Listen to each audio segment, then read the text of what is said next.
¿Qué significa la llegada de Donald Trump por segunda vez a la Casa Blanca, todo el panorama político? ¿Cómo va a cambiar el mapa mundial desde el punto de vista geopolítico? Es parte de lo que estamos analizando con Dylan Pereira, analista internacional y analista de la casa. Y en el segmento anterior, Dylan, nos comentabas cómo se está recibiendo esta noticia en Europa, una noticia que ciertamente ha despertado alarmas y parte de esas alarmas ha puesto la voz Emmanuel Macron. Y apuntábamos en el segmento anterior, antes de irnos a la pausa, el asunto de Alemania. Está complicada la situación política en Alemania, que es el motor de la Unión Europea y ha ido acumulando problemas, no solamente desde el punto de vista político, sino también desde el aspecto económico. Entonces, para cerrar Europa y llegar al tema de Ucrania, ¿cómo podemos entonces evaluar la situación en Alemania ahora con esta llegada a la Casa Blanca de Donald Trump? Así es, Natasha. Apenas horas después de conocerse la victoria de Donald Trump, ha colapsado la coalición de gobierno en Alemania, liderada por el canciller Olaf Scholz, precisamente con la dimisión o la retirada por parte del Ejecutivo de su ministro de Finanzas del bloque de los liberales. Y allí nos permite analizar cómo el fortalecimiento de una presidencia de Trump va a tener un impacto ideológico, político, partidario en todos los continentes. Y en particular en el caso europeo ya se había percibido en las últimas elecciones del Parlamento Europeo un fortalecimiento de los grupos más extremistas de derecha. Y en particular el liderazgo que son cercanos en lo ideológico y en la praxis política, como de Viktor Orbán en Hungría o Giorgia Meloni en Italia, quienes se han apresurado a felicitar en los primeros minutos al presidente Donald Trump. Por parte de los otros socios, en particular del eje franco-alemán, que es el motor económico y político de la Unión Europea, ha habido más cautela, pero sí tendiendo puentes. De hecho, el presidente Macron emitía la necesidad de trabajar como ya se hizo en su primer mandato con Donald Trump, y algunas autoridades comunitarias como Ursula von der Leyen de la Comisión Europea también promovía este espíritu de cooperación basado en un espacio euroatlántico de más de 800 millones de personas.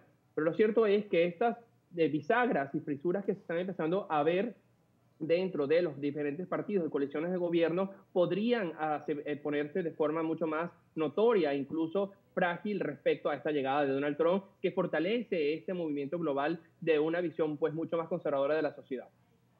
Ahora bien, con respecto a Europa también, que uno de los asuntos que preocupa en todo este tema de el regreso de Donald Trump es el asunto de la guerra en Ucrania, porque en la legislatura anterior Europa no estaba en una guerra, en este caso una guerra que ya va a su tercer año prácticamente. Entonces, ¿cómo evaluar lo que va a pasar, entendiendo que además Donald Trump ha dicho que es posible que pueda terminar la guerra bajo su liderazgo? O sea, que es posible que esto lo pueda poner en acción y que la guerra en Ucrania pueda terminar. ¿Cómo entender esto? ¿De qué manera puede perjudicar, puede beneficiar a Europa que Donald Trump adelante este fin de la guerra o una tregua?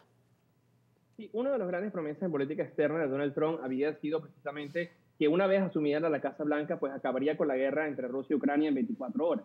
Es conocida la cercanía personal que tuvo Donald Trump con el presidente Putin durante su primer mandato, pero también su capacidad de interlocución con actores como el presidente Zelensky. Y lo cierto es que en la última visita de Estado que hacía Zelensky y su gobierno a Washington, se reunía con la administración demócrata de Joe Biden y Kamala Harris, pero también pasó por Nueva York y se reunió con el presidente Donald Trump, presumiéndose que precisamente se le presentase a Donald Trump el llamado Plan de la Victoria que ha diseñado el presidente Zelensky.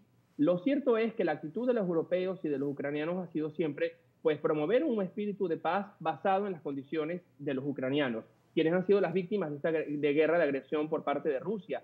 Y de hecho, incluso en este momento se estaba barajando la posibilidad que armamento de la OTAN, armamento enviado por socios occidentales, como el caso de los misiles Patriot, que ha enviado el Reino Unido, que ha enviado Alemania, incluso los Estados Unidos, podrían incluso haberse utilizado en suelo ruso atacando aquellos objetivos militares que han promovido esta guerra contra Ucrania y que ya va hacia su tercer año. Lo cierto es que a día de hoy es una gran interrogante, y allí Mark Rutte, el actual secretario general de la OTAN, allá se ha promovido en un primer encuentro con Zelensky en Budapest en el marco de la Comunidad Política Europea luego del triunfo de Trump, y la actitud europea parece no variar, parece mantener este apoyo el tiempo que sea necesario y cuánto haga falta hacia los ucranianos. Ahora bien, un retorno de Trump a la Casa Blanca podría significar un recorte en el envío de dinero y armamento no solamente a Ucrania, sino a los países de la OTAN. Recordemos que el Tratado de Washington obliga a los Estados miembros o apunta hacia un 2% de gasto en defensa. Esta cuota no es cumplida